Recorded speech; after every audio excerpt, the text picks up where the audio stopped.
Good morning, students. Today we will be studying about the chapter 6 of your English grammar book, that is articles. So, articles are of two types: indefinite articles, which includes a and an, and the other one is definite articles, which include the. Now, let's understand what do we mean by indefinite articles. So indefinite का मतलब होता है uncertain, या फिर उसको हम हिंदी में बोल सकते हैं अनिश्चित। मतलब उससे पता नहीं चलता एग्जैक्टली कि हम किसके बारे में बात कर रहे हैं। सो इनडेफिनिट आर्टिकल्स वो आर्टिकल्स होते हैं जो ये नहीं बताते कि वो किसी पर्टिकुलर इंसान या किसी पर्टिकुलर चीज़ के बारे में बात कर रहे हैं।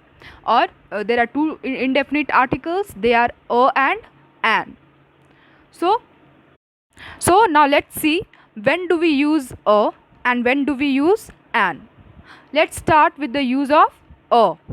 A is used before a word beginning with a consonant or a consonant sound. First, let's understand what are consonants and vowels. So हमारे इंग्लिश अल्फ़ाबेट में 26 लेटर्स होते हैं और उन 26 लेटर्स में से 21 लेटर्स कॉन्सोनेंट्स होते हैं और 5 लेटर्स वॉवेल्स होते हैं. Now what are those 5 letters? A, E, I, O and U.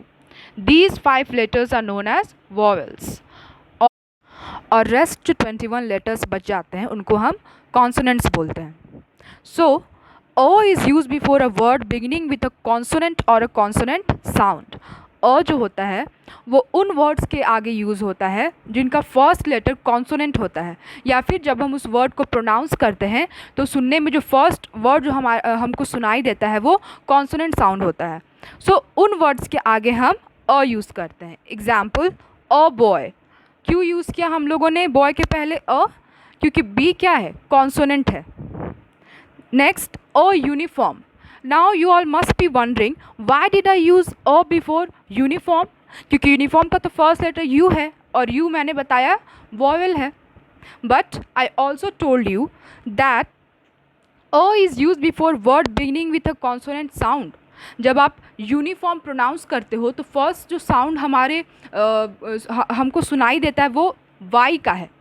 You की आवाज़ नहीं आती, हमको वाई की आवाज़ सुनाई देती है. That's why we have used here a. Now let's come to the use of an. An is used before a word beginning with a vowel, that is A, E, I, O and U, or a vowel sound. मतलब an उन words के आगे use होता है जिनकी शुरुआत vowel से होती है, that is A, E, I, O, और U से शुरू होने वाले वर्ड्स के पहले हम an यूज़ करते हैं. या फिर उन वर्ड्स के आगे भी एन का यूज़ होता है जिनको प्रोनाउंस करने पे फर्स्ट लेटर जो हमको सुनाई देता है वो वॉवेल होता है. Means the word which begin with a vowel sound. Examples, an honest boy. Here you all must be wondering, why did I use an before honest? Because honest में तो फर्स्ट लेटर एच है और H consonant होता है. So again, as I told you, an is used before a word beginning with a vowel or a vowel sound. Here vowel sound मतलब जब हम किसी वर्ड को प्रोनाउंस करते हैं तो अगर फर्स्ट वर्ड जो है हमको प्रोनाउंस करते वक्त वो जो फर्स्ट वर्ड हमारे कानों को सुनाई देती है अगर वो वॉवेल होता है तो भी हम उस वर्ड के आगे एन यूज़ करेंगे, भले ही वो फर्स्ट लेटर उस वर्ड का कॉन्सोनेंट हो या वॉवेल हो. Similarly that's why we have used here an before honest, क्योंकि हम जब ऑनेस्ट बोल रहे हैं तो फर्स्ट वर्ड जो हमको सुनाई देता है वो ओ है और ओ इज़ अ वॉवेल. हम हॉनेस्ट नहीं बोल रहे, हम ऑनेस्ट बोल रहे हैं. That's why we will use here an. Next, an ant. As you all can see, ant begins with O and O is a vowel. That's why we have used an. Now let's study about the use of definite article the. Now first let's understand meaning of definite article. Definite का मतलब होता है निश्चित, certain. मतलब जिसके बारे में हम निश्चिंत हो, श्योर हो, जिसके बारे में हमें श्योरिटी हो उसको हम डेफिनेट बोलते हैं. Now The is called the definite article because it points to a particular person or a specific thing. मतलब द को हम इसलिए डेफिनेट आर्टिकल बोलते हैं क्योंकि वो उन नाउन्स के आगे यूज़ होता है जो कि किसी पर्टिकुलर इंसान या चीज़ों के बारे में बताते हैं. Now let's see the uses of the. The definite article the is used first when we speak of a particular person or a thing.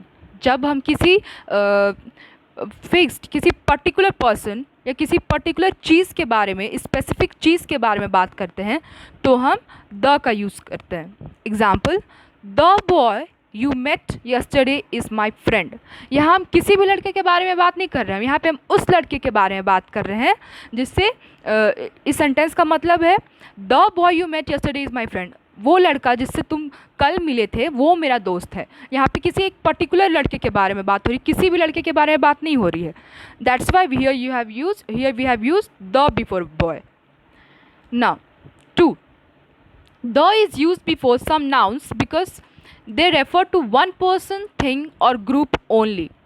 कभी कभी द उन नाउन्स के आगे भी यूज़ होता है जो सिर्फ किसी एक इंसान या किसी एक चीज़ या किसी एक ग्रुप के बारे में बताते हैं. मतलब किसी पर्टिकुलर ग्रुप इंसान या चीज़ के बारे में बताते हैं. उन नाउन के आगे भी हम द का यूज़ करते हैं. Like the rose is a beautiful flower. यहाँ पे हम we are not talking about the group of flowers. यहाँ पे हम कॉमन किसी भी flower, if I would have said flower, then you cannot use the, but here I have mentioned the name of a particular flower, that is rose.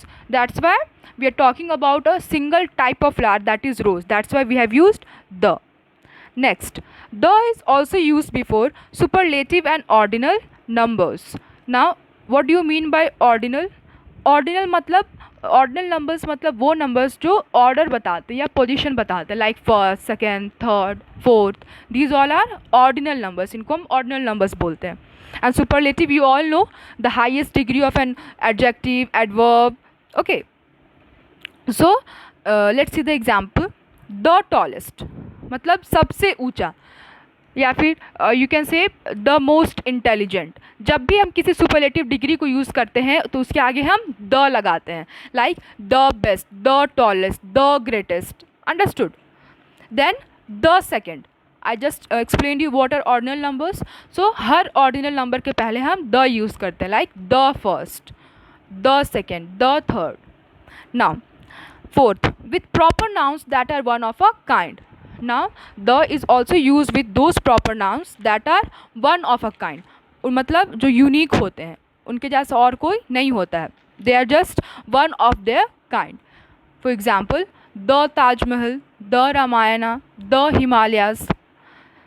So that's all for today. I hope you all have understood articles. Thank you. Good morning.